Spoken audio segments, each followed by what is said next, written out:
Hi everyone and welcome to this tutorial. I'm Marco and today we're gonna have a look at this growing plant animation. We will go through the modeling part, the animation, the shading and then the rendering. Keep in mind I'm not a Houdini expert, so there are surely some better and faster ways to achieve the same result, but this is my workflow, so if you have any suggestions or if you see some mistakes, please leave them in the comments below. Before we get started, I want to thank Rich Nosworthy for this amazing course where you can learn how to create an intricate and detailed flower setup. He covers the modeling part, the animation, the geometry instancing, Vex programming, proxies, and stuff like that. There are also some important topics like the quaternions and matrices, so I suggest you to have a look. That said, I want to say sorry for my bad English. I'm probably gonna make some mistakes during the course, so sorry for that. Let's get started. Here we have our Boston Fern reference photo. This is a plant I have in my kitchen. Here you can see the shape of the leaves, the curvature of the stem, the stalk here. The V shape of these leaves. You can see they are very wavy in their shape. The leaves are smaller at the tip and at the root, and they are larger here in the middle part. Here is my workflow. You can see we have a part here for the leaf creation, modeling and animation. Then we have a part here for the stem. And then here we're going to apply and merge together the two things, the leaves on the stem. Let's get started. From here we have a line. As you can see, we model in the Z direction because it's the best way then to apply instances on other objects. I will go through all the nodes and you can follow me watching the parameters and the values here if you want to recreate the exact same thing. So let's get started. We have a line, a 7 points line. I just edited a bit to create this kind of shape. Then I resample it using a maximum segments of 10. Then I just edited a bit using an add node and connecting the first and the last point, so we can close the shape. Then I sweep it. In this way you can create polygons. I just subdivided a bit with a depth of 1, and then I mirrored on the other axis like that. Then I fused it because we had a couple of overlapping points. Then I edited just a bit because, as you can see in the reference photos, these leaves have got this kind of a bulge here, so I just try to recreate it. Then I subdivided. Let me deactivate these points. Okay, I subdivided, and this subdivision is linked to this quality null I created. And you know how to create this kind of custom controllers. You just create a null, then you go here, edit parameter interface, and here you have all these custom values you can create. So you have vectors, integers, floating numbers, sliders and stuff like that. And I created this quality null linked to this subdivide. So I copied this parameter here, copied, pasted here, so I can use this null wherever I am in the workflow to control the quality of the leaf, like that. Let's move on. Then create a group edge, just applying a group node, deactivating the base group and activating include by edges and ticking these unshared edges. So you can see we have just the border. Then I subtracted using a bounding box the first part. We're going to see the reason for this later on. And I promoted the group from an edge group to a point group. And in the end, I applied a group range to select one every 3 points here. In this way, I've just selected some points to be used for this kind of saw effect.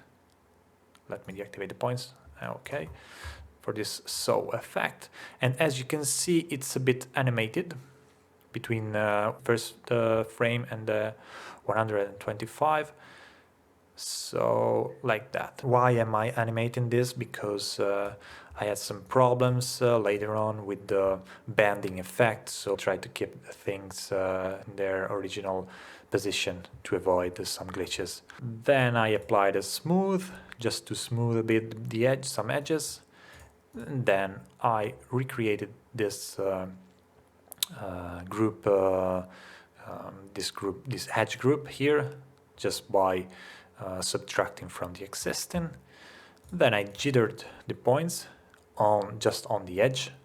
I just moved them a bit, as you can see. Then I fused them again because here we had some glitches. Then I applied the normals. Maybe this is useless, but who knows. And then I created a primitive group called leaf. In the meantime, I have this line, which is the, I call it, is like a stalk inside the leaf, this part here. So I created a line.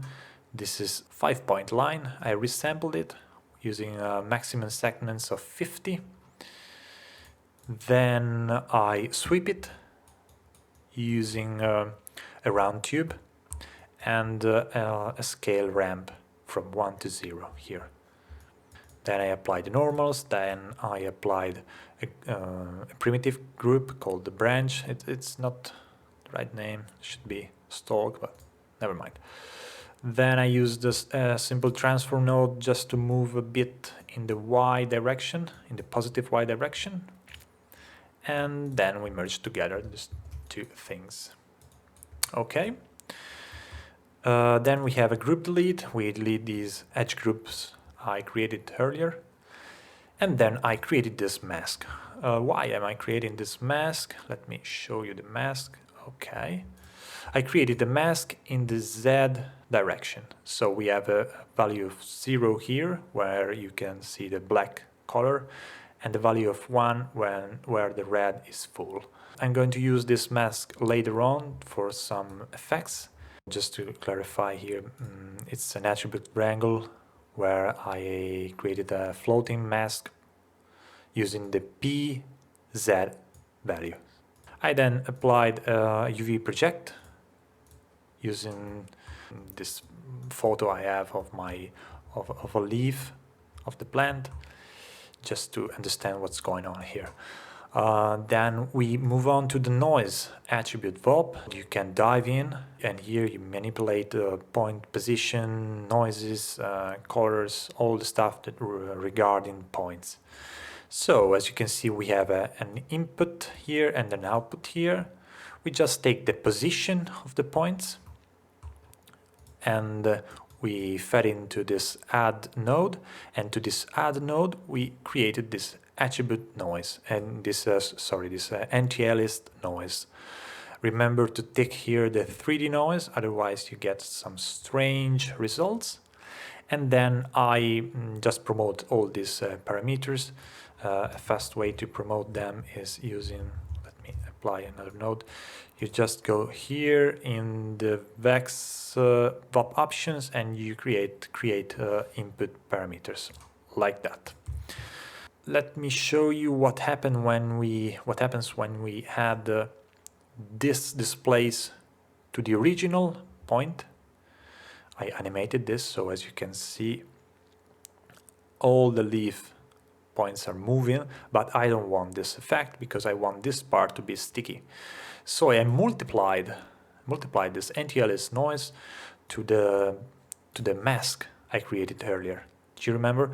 We have a 0 value here in this part, in this region of the leaf, and a value of 1 in this part. So if we multiply this and we then add this to the original point, we get this result.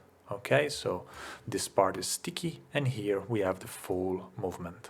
And the promoted parameters we had, I just animate the offset values. Don't get scared about this string here. We're going to have a look at this later.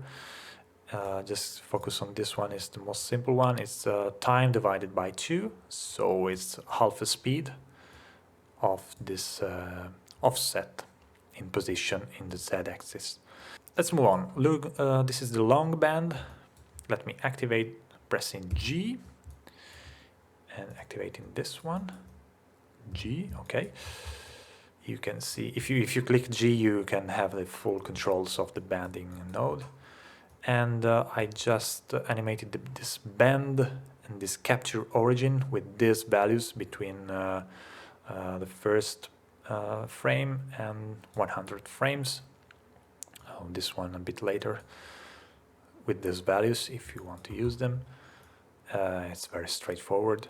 Then I use this smooth to try to I don't know, this is a point maybe I'm asking you if you have suggestions, please leave them in the comments below, because as you can see this banding is very sharp here. I tried to recreate more of a smooth fall off, but I didn't solve the problem with a smooth. So if you have other suggestions, please let me know. Then let's move on. At this moment we have this banding, but as you can see the leaf is very unrealistic because it's flat. But as you can see here, we have kind of this V shape. Oops, sorry.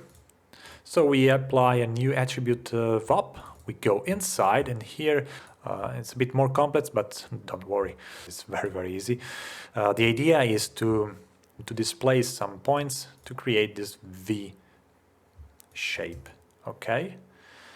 And the idea is this: I just took this the point values, which is, as you know, is a vector.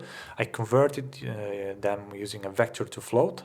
Okay, so we have x, y, and z. The x and the z values and the z values, I just fed them to this float vector, so they remain the same. And then I just plug the vector to the output position. The values that I'm playing with are the ones stored in the y-axis. So I just take the y output here, then I fed them in the add, and we just had this parameter, which is just a number. We can't see here because it's here, okay? It's a value of 0.3. I just had them, but as you can see, all the points move 0.3 from their original position. So we have to control a bit more this one. Let me deactivate this. I used a multiplication, so I took the x-axis values and multiplied them by this 0.3. The x value here is 0, and the more we move from this position, the more the value increases. So we have this kind of slope here, which is good, which is what we want. But here we have a strange result, because here we have negative values. In this way, if we just plug an absolute node, all the negative values change their sign into positive. So we have positive and positive here. Okay, so let's move on. As you can see here, it's this 0.3. It's animated for the same reason of the glitches I had later on. So it starts from 0 and then it moves to 0.3. Okay, then we have this lateral band, because the V shape is a bit unrealistic. So I tried to bend it just a bit using these values. Also, this is animated from 65 to 28. And remember to take here the form in both directions. So let's move on. Bend, this is a general bend. I applied this effect because, as you can see here, okay, it's a bit better now, the shape and the movement of the leaf, but it's very straight. So I applied another bend. This is a general bend, which starts from 10. I only animated this one from 10.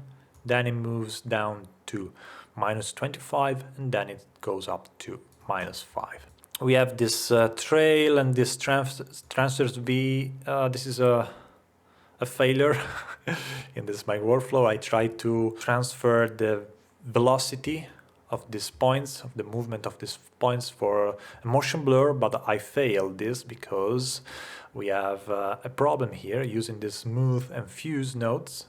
When the shape is here, the points are slowly increasing, so we don't have a consistent number of points, and in this way we cannot have the motion blur. So not a big deal, because we can just apply a motion blur in post-production. In this case it's not very important. But if you have some solutions for this inconsistent points here, let me know. So don't look at this nor this. Okay, let me deactivate them. Let's poly extrude. So we had a very flat surface, so we extrude it just a bit here, and remember to take here the output back, otherwise the back is not created. And remember to take also this side group, which is going to create a group only here on the side polygons. Smooth it just a bit, fuse it for the same reasons we had before. Then I beveled a bit just to obtain a bit of reflections here. And I use the extrude side group, which I created here earlier, this one. So it's going to extrude only here. And remember about this exclusion tab here, which is hidden. If you don't tick it, it's going to create a lot of useless bevels, and I don't want that. So I just put an angle near to the 90, less than 90 obviously. And this is the value of this bevel. Then I applied this, I applied this general scale, which is just a scale from 0.2 to 1 to the entire leaf. Then I moved, as you can see here, I moved the leaf just a bit, because you have to keep in mind here we have the stem. So I moved it a bit, I reapplied some normals just in case, and here we have our leaf. Alright, so let's move on to this new part where we are going to create this animating stem. As you can see, it's very low in resolution, but we just needed to instance leaves on it. So let's get started. We have a curve here. It's just a 4-point curve. Just edit it a bit in the Y direction, nothing special. Then I apply the resample with 180 segments, and this is very important, we apply this curve view attribute. We're going to use it in a bit. To explain it, I just use, well, let me create a new line so I can show you better here. Okay, resampled it. We resampled. Maybe with 20 points. If we apply this curve view attribute, and we show here, we create this kind of a gradient. Okay, this attribute is very important because it's a gradient between the first point, which is 0, which has a value of 0, and the last point, which has a value of 1, and we have a gradient of floating numbers in between. So if we increase the number of points, we create this in-between steps. Let's go here to the resample page, and here in the curve view attribute you can see that creates point attribute storing the unit curve parameter value for the resample point. This attribute is very useful because you can apply, as you can imagine, you can apply some masks in some points, in some parts. You can play with something happening along the path and stuff like that. You can create a lot of effects, and this is very important. Obviously, the curve view attribute, you can only apply it on a line or on a curve. So let's get back here. We've created this curve view attribute here. As you can see, it's impossible to read because there are a lot of numbers, so we deactivate visualization and we move on. At this point, I just put down an attribute wrangle saying that the normals are in the positive x direction. So like this. Okay. Why are we doing this? Well, we're gonna see in a couple of minutes. So the first thing is this. We put down a skeleton node. Then you have to click stash input, and it's like, I don't know, cache the actual position, scale and rotation of the points, the previous points. So every time you're going to edit these nodes, the previous nodes, you have to restash the input. And after that, if we have a look at these attributes, you can see we have this specific attribute called local transform, which is a 16 float matrix. All right, so if I go to the spreadsheet, as you can see, for every point, we have this 16 float attribute, which is a matrix. What are matrices? Matrices are a different way of representing and storing translation, orientation, and scaling values for a point, for an object, etc. And it's like a 4x4 grid, so that's why we call it 4x4 matrices. Otherwise, it could be 3x3. Okay, and here you can see it better. The combination of these points, which they appear nonsense at this moment, but if you combine them, you obtain your translation, orientation, and scale. For example, these numbers are for translation, these in diagonal are for scaling, and these ones are for orientation, linked all together. Let me show you with this pig head, for example. When you want to transform it, you put down a simple transform node, for example, like this. Now we can output this attribute, an X form. And as you can see, the X form is a 16 float attribute. Keep in mind, this is a detail attribute. So if we want to move an object on the exact same position using an attribute, we can just do this, for example, and we type matrix m equals to detail, because we're dealing with detail. The second input, which is number 1, the X form attribute, and 0 for the prim number. Okay, and now we can just multiply this position by the m, by the matrix, and here is the result. It's gone in the same position using this attribute. Okay, and I can show you this by clicking here the X form. Okay, as you can see here, we have our 16 float attribute X form.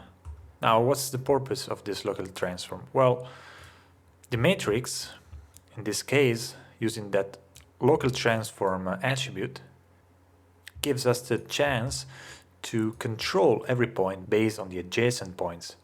Okay, so we can use this local transform to move or rotate the points based on the relatives one. So as you can imagine, now we can have a point rotating, then the second one is rotating based on the first one, the third is based on the second one, and so on. Now we are going to rotate these points based on the adjacent points to create that unrolling effect. And as you can see here, we have a rig attribute wrangle. It's not a common point wrangle, it's a rig attribute wrangle because it's linked to this skeleton. And I created this code inspired by Rich Nosworthy's course to create this unroll effect. We're going to create it from scratch, so it's more easy to understand since this is a bit difficult topic. Okay, so let me activate this. We just need this, rotate. Okay, if I click F1, we can see here we need this applies a rotation to the given matrix, and we need a matrix, an amount, and an axis. Okay, expressed in vector. We have that local transform attribute we just created, which is a 16 float attribute. So we type for local transform. Okay, then we need an angle, then we need an axis. As you can see here, we already have an axis, which is our n. We need an angle, so let's create a variable, a float variable called angle, and we can create a channel slider, a floating channel slider. We can call it angle. It's not a problem. We can move the slider, and as you can see, every point is rotating based on the previous one and the next one, okay, based on the relatives. But this is not what we want, because this is a strange effect, so we need to create something that drives our rotation to happen. So, first thing first, since we are dealing with degrees, we need to convert that in radians, because Houdini is working with radians. Okay. And maybe I can increase here the range from minus to positive 180. This is the same effect.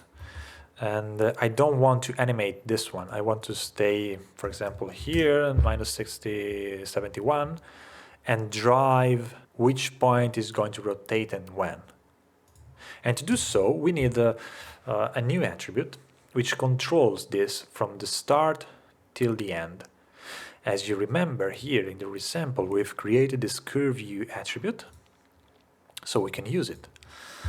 Let me type float, create this attribute, we can call it mask if you want, which is called to the curve view attribute. Okay. To better understand this, I'm going also to create an attribute from the variable. Okay, here we have an attribute based on the variable we just created, so we can see better what's happening in the geometry spreadsheet here.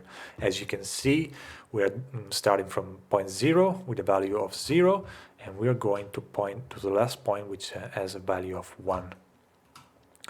Now, we need this, we need to apply the angle, we need to multiply the angle to this new mask,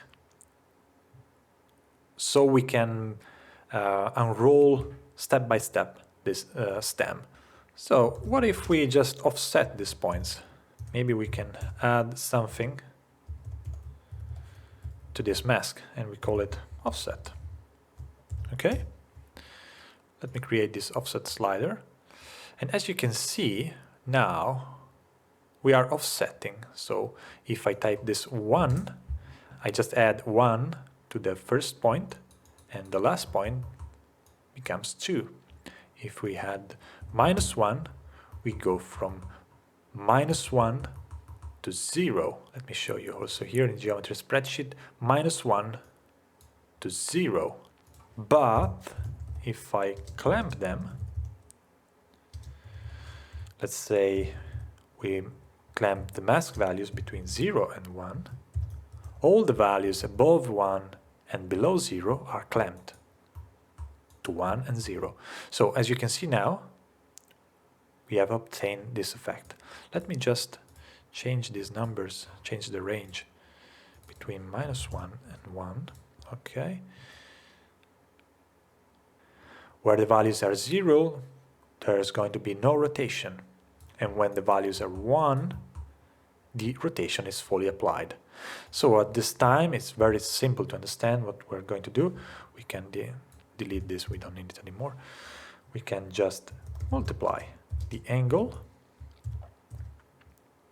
by the mask. And voila. Let's create an angle, maybe -71. And here, if we move the slider, we have the perfect effect. So we are slowly bringing all the values to a 0 rotation. Okay, starting from a fully rotation here. To conclude this, we just need to animate this offset, so we can go back to our original setup. I animated this value, this offset value, from this number to this number, -1 at 175 frames. Then let's move on. Attribute delete. We don't need all these attributes we have here. We have a lot of attributes, we don't need them. Also the local transform is not useful anymore, so we delete everything except for the curve view. Okay, so at this moment we have this kind of effect. We lost also the normal, and with this orientation along curve we're going to create the normal again. And the normal is based on tangent, as you can see here. All the normals are tangent. The new n is represented by this tangent, and the up vector is the x-axis. Then we have this noise, which is animated. Using these formulas, I think I just played around until I found the perfect values here. And as you can see, we are taking the points. We're using the same concept we've used before. So we take the points, position, it's a vector. We add to this position this anti-alias noise. As you can see, everything is moving. I don't want this. As you know, we already have this attribute. It's called a curve view. I just multiply this curve view here with this one. So in this case, as you can see, we have a fully noisy pattern there, but here at the beginning it's 0. I just ramped a bit. Let me see here. Yes, I ramped it a bit and added here this curve. But I don't want the noise to happen in every axis. I just want in the x and y axis. So I applied this, I unticked this, and voila. Let's go to the next one. This is a bend. We already have seen this. It's a bend. No, sorry, this is a twist. It's a twist, as you can see here, with and without. Without is very straight. With a bit of twist, we create some more organic and natural shape. Okay, it's like a lasso, something like that. Then we move on to this transform. This transform is just a rotation. It's a rotation of the entire stem. So you can, if you want, you can just try and put your numbers there if you want to achieve a more organic rotation and movement to this one. Okay, sorry, I just cleaned a bit this part, and I moved this orientation along curve from this position here down. So let's take the first route, which is this, which led us here to the low poly stem, this one, and we need these points to instance and create all the leaves. We start with a resample node, using a maximum segments of 40, which is the number of leaves we want. Then we put down a group range node with a selection 1 every 2, using here, and call the name selection. Then we want to flip our up vector and the normal vector we created here in the orientation along curve. We cannot invert here because we need these values later on, so we just come here on the flip, on this flip node, which is an attribute wrangle called flip, to flip the axis, as you can see now. All right, what did I do? I just created a variable called up, storing the normalized n vector. Then I say that n equals to the up vector, and up vector equals to the app variable. So we just flip it, very simple. Then we need to alternate these directions as we said before, because one leaf needs to go in this direction, the other one needs to go in this direction. So we just create a matrix. Let me show you what we did here. Whoops. Okay, so we start from here, okay, using a rotate, and we apply this only to the selection. Okay, so half the points are going to rotate in the other direction. So let's start with the rotate function, which applies a rotation to the given matrix. We now know how this works. We need a matrix. We don't have a matrix at the moment, so we create a variable storing an ident function, which is a function that returns an identity matrix. An identity matrix is just a matrix with default values, okay? It's like putting down a transfer node after an object without modifying the values of the transfer node, okay? The default values.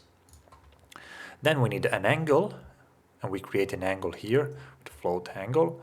And remember to store this in radians.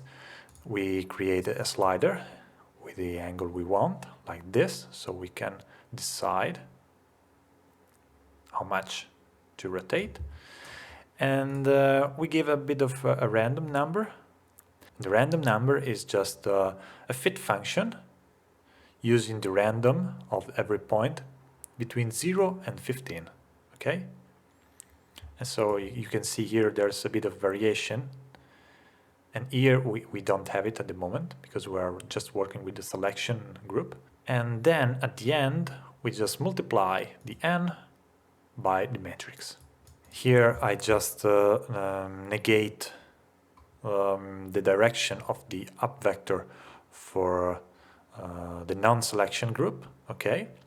As you can see here, okay? This is before, this is after. We need it for the leaves orientation. Then here we have another matrix wrangle. It's the same as here, but it's working on the non-selection group, okay? And he has got different values here with the fit.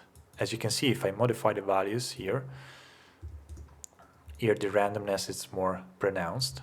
So let's go back to the other values, okay? And without this rotate, here you can see the effect. As you can see, it's not what we want because we need a sort of a V shape.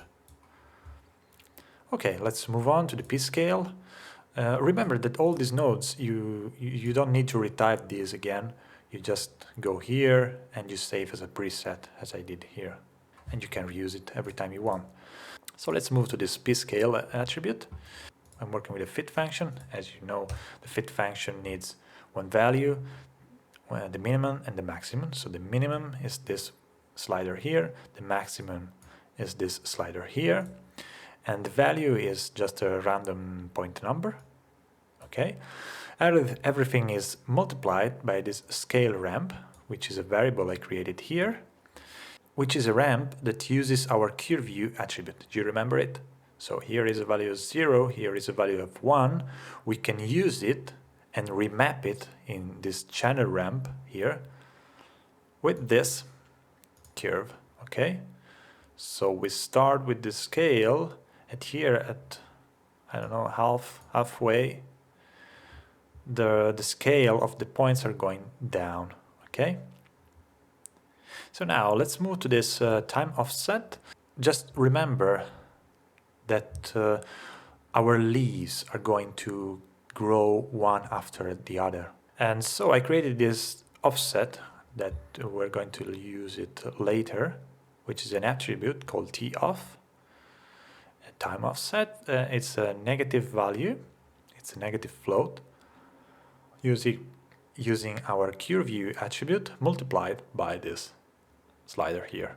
Okay, now let's move on to this wrangle node, because I need to rotate a bit these normals. As you can see, they are perpendicular to the stem, and I don't want that. You can watch the reference photos. They are just a bit rotated upwards, okay? And to do so, we can use the original normals direction, which is tangent to the line, to the curve, okay? And create a bias so we can move from this position to this position at the desired angle, okay? To do so, we just create a transition using a lerp. A lerp is a linear interpolation between two values, okay? We need the first value, the second value, and an amount. It's like a bias in a mixed node, okay? So as a first value, I put down my normal, As a second one, I put down my old n, which I store from this one. And how I do this? Well, I connect this to the second input, okay, which is number 1. And I just call it using this variable called old n, op input, number 1, which attribute? The n attribute. Okay, so we have the first value, the second value. Now I need a bias, so I create a slider here. And as you can see, if I move the slider, I can go up to 1, which is the old normal position, to 0, which is the one that I have now.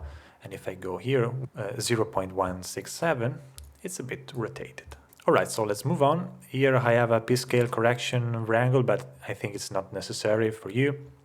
It's because later on when I tried to shade and animate and start rendering, I discovered that some leaves were intersecting with each other, so I tried to scale the ones that gives me some errors. But I think it's not necessary in every setup. So now we are at the last part where we connect the leaves onto the stem, all right? And to do so, we just need to copy the geometry, which I call here with a object merge, and is pointing to this out leaf, okay? We created earlier. I copied this geometry to these target points on the stem, and this is the result. Okay, but as you may expect, this is not what we want, because as you can see, the leaves are appearing at the same time and they have the same noise offset on them. So they appear the same, okay? And we need to diversify this thing and create this gradient for their appearing. So how to do this? Well, we need to put this copy to points inside a for each loop. Okay, so for every loop inside a for each loop, we get a different iteration, and every iteration is going to have a different noise or a different time for appearing. Okay, it's a bit tricky and a bit difficult, this part, but I hope I can explain it well enough. So we create a for each loop. Okay, when we create for each loop, you just have this. Okay, so you need to create the meta import.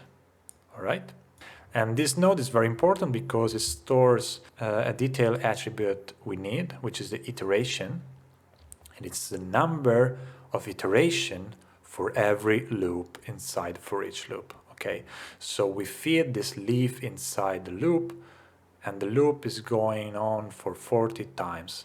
Okay. And so in this way, we can take the iteration number, put it somewhere in a parameter, for example, so that every loop has got a different value on that parameter. Let me show you an example. Here we have our noise. If we can remember, we have this noise for the leaf. If we feed this leaf inside a copy to points, the noise is going to be the same, okay, for every leaf.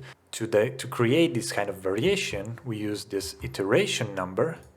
Okay, so every time it goes inside the loop, the iteration is different, and the noise, the resulting noise, is going to be different. How to achieve this?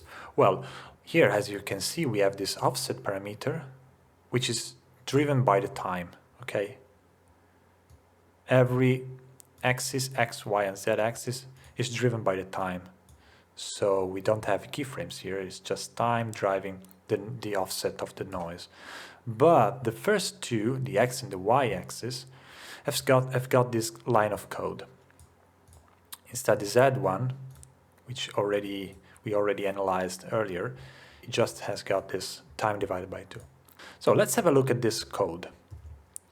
Let's open up with Alt-E. We have a time divided by 4 plus something. This something is what the for each loop needs to create diversification, okay, and variation. It's a detail function. A detail function just needs a surface node, an attribute name, and an attribute index, okay? So we need a surface node. We need to link this to the metadata. It's just a path, okay, to this metadata here. Then we need the attribute. Well, the attribute we need is the iteration, so we put here the iteration, and then the attribute index is 0 this time, okay? So every time we get a different number here. Every time we go inside here, for 40 times we get different number here. And here is the same, okay? Let's move on to another example, which is this static noise I created here. So to recap here, I just called this out leaf, okay? Then I created another noise variation for the Z offset here. Let me show you here in the editor. As you can see here, there's no time involved, okay? It's a static noise, but with this, it's just a static noise with a value of 0.5, okay? But it's multiplied by this iteration, which is the same code we already used here in the noise, in the other noise. It's the same, you can copy and paste it, okay? Then after that, we just rotate this leaf to the right direction, and then we use this time shift. Okay, this time shift, it's a bit more complicated, but just follow me, okay? So, do you remember we had this time offset we created before? It's just an attribute with a value. In this time is 120, but you can change depending on your animation duration. It's just a number multiplied by the curve view attribute, okay? And the result, as you remember, is this. Let me show you the geometry spreadsheet. As you can see here, we have a T off, which is the attribute I created. Let me delete this, which is useless. T off, every point has got a different number, okay? And in my plan, these are going to be frames, okay? So I'm going to have a T minus something, time minus something, to activate the animation of the leaf. So at the first frame, this is 0, so there's no offset. So at the frame 0, the first leaf is going to appear, okay? The second leaf is going to appear at time minus 2. The third one at time minus 5, and so on, until time minus 120, okay? In this way, we're creating an offset in time. How we create this? Well, we've created this one. We're using the curve view attribute, okay? This T off is stored inside this for each loop, so we just need to access it. And to do so, we're going to use a similar code we've just seen here in the noise and in these two noises, but it's a bit different. Let me show you. Because now we're not dealing with a detail attribute, we're going to use a point attribute, because we created here with an attribute wrangle in the points. Every time you create a time shift node, you have this FF, or F at this moment. It's just a representation on the timeline of the value of the frame, okay? At frame 100, we have 100 here.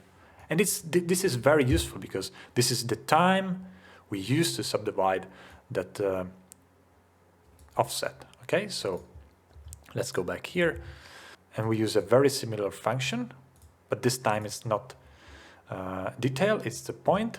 So let's see let's see how to write it down. So we use a surface node, which is just a path, and this time we're pointing not to this one, because this is not linked to anything. We're going to point to this one, which is receiving the attribute we need.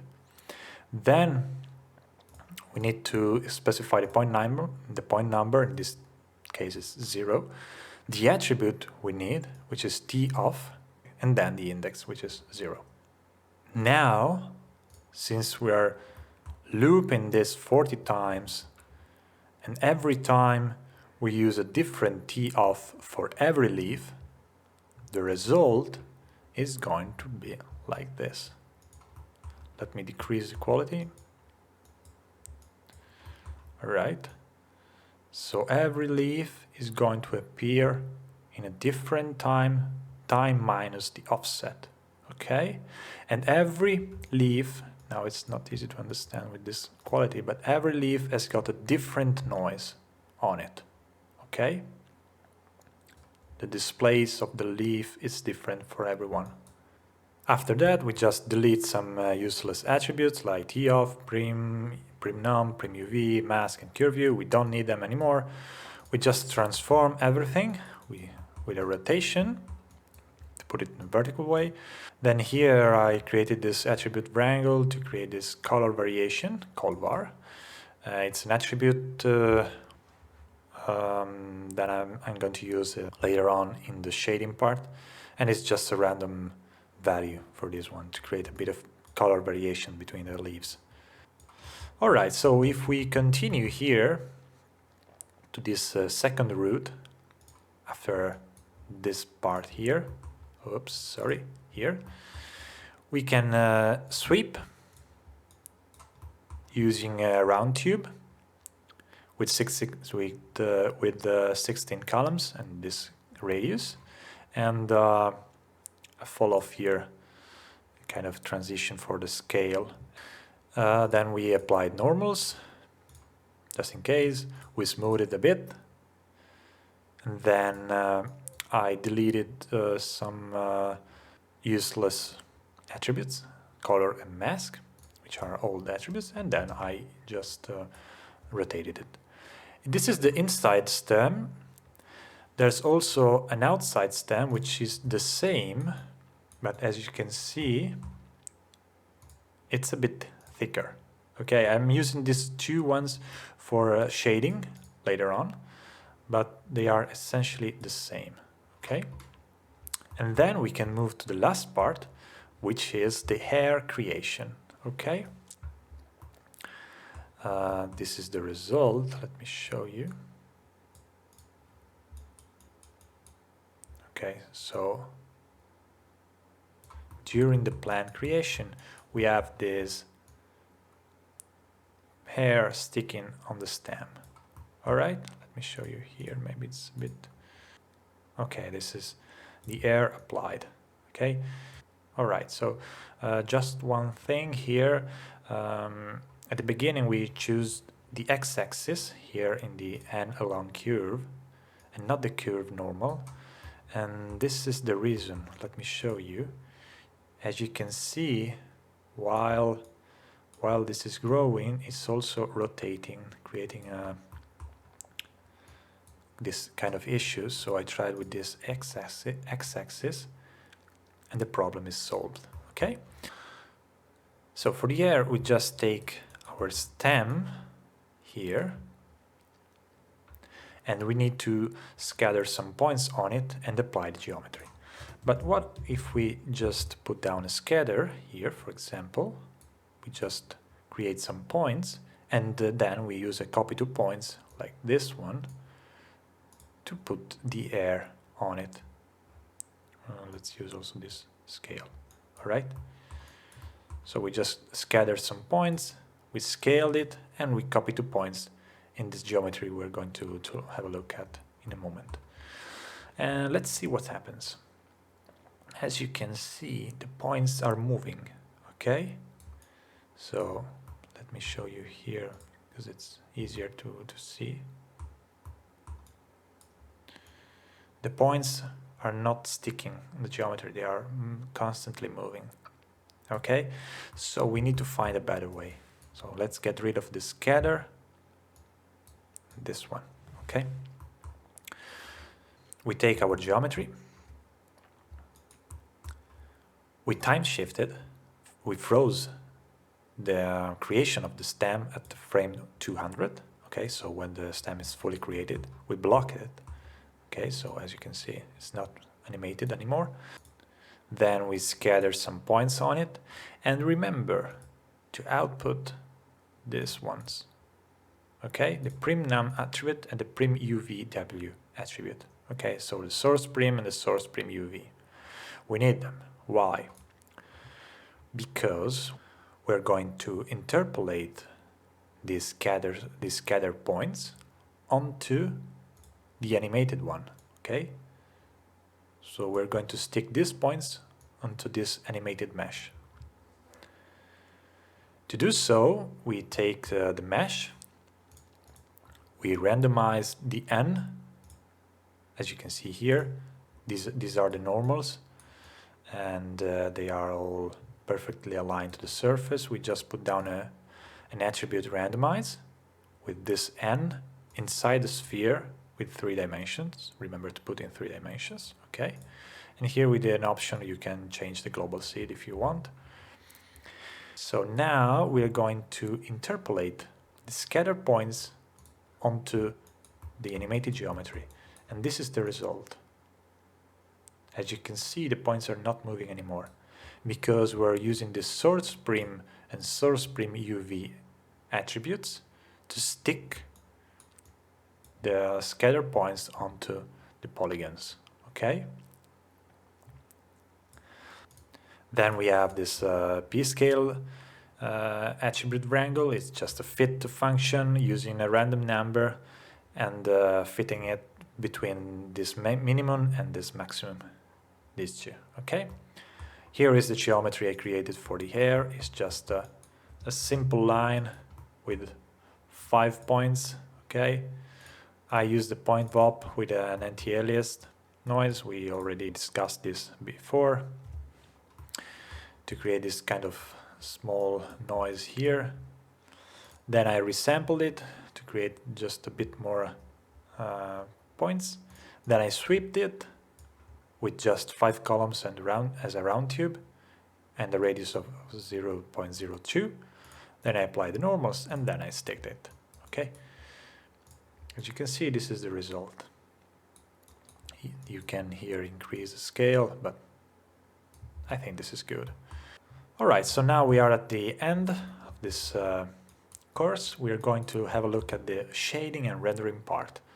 Alright, let me show you my lighting setup. As you can see here, we just have 3 lights. Now I can deactivate them so you can better see what's going on. We have this vertical aspect ratio for the camera because this was intended for Instagram Reels. So here is the camera and here are 3 lights. There's a light dome, which is just an HDR, and as you can see it's very subtle with a bit of variation in the tint. Then we have our key light, which is just a point light here, up here, with a bit of tweakings in the shadow and a bit of contribution scale, which is affecting the volumetric scattering. If I put this down to 0, we lose this kind of atmosphere with these light rays over here. So I really liked it. And then to create the translucent effect on the leaves, I just put this a backlight, which is just a spotlight.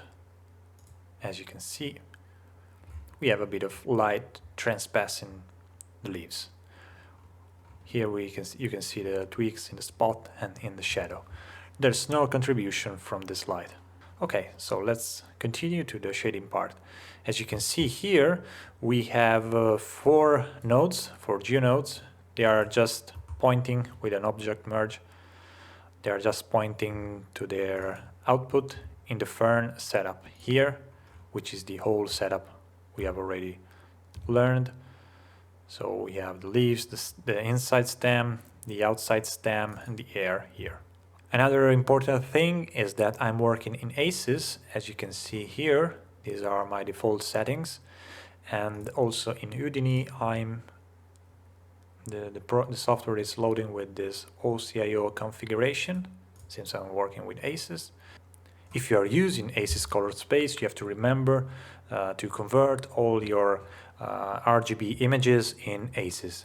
And to do so, I use this simple, and I think this is a free software called Pico Color Space Converter.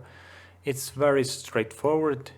You just take your image and import into the software.